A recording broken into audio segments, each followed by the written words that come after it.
guys, what's happening? We are back with another episode of Slightly Stupid Shooters.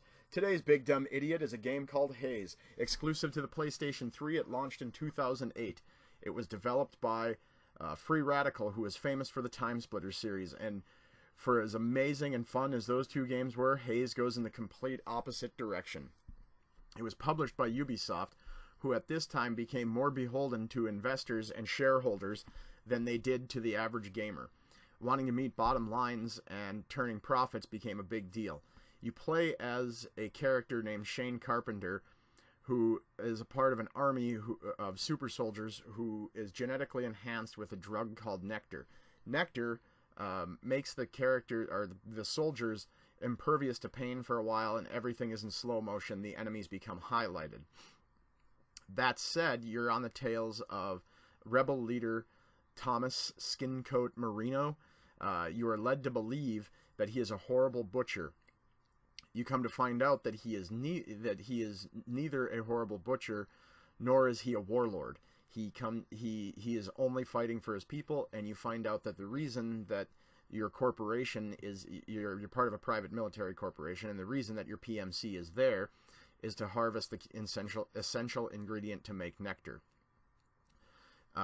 Upon your first encounter with Marino, he asks you, there are two sides to every war. Will you be on the right side? It's kind of funny because at this point you side with the rebels and you rip out your nectar injector, as it were, and the coolest feature of the game is now gone. It just becomes a standard run and gun, spray and pray FPS. And everything that could have gone right with this game was a complete disaster. It basically ruined one of the best and quirkiest developers in Free Radical, and Ubisoft all but buried the franchise. I don't think we'll ever see another one of these games. That said, there is some interesting stuff in here. Like the nectar mechanic is pretty cool itself.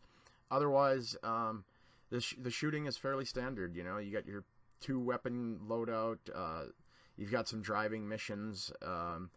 It was pretty much designed for Sony to have something in its stable that could compete with Halo.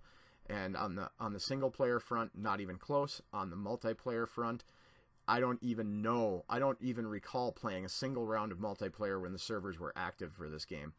There were two other shooters on the PS3 at this time that were well worth your time, and that was Killzone and Resistance. I would recommend sticking to those.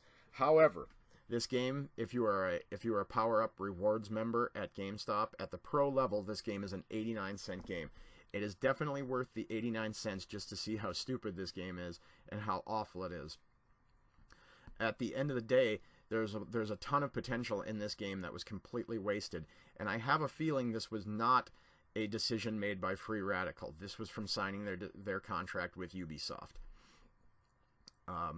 What could have been a great first-person shooter and could have been something that offered a refreshing take on private military corporations turns out to be average, bland, and ho-hum. So, on the scale of stupid, this one rates stupider than a sack full of hammers. Talk to you guys later.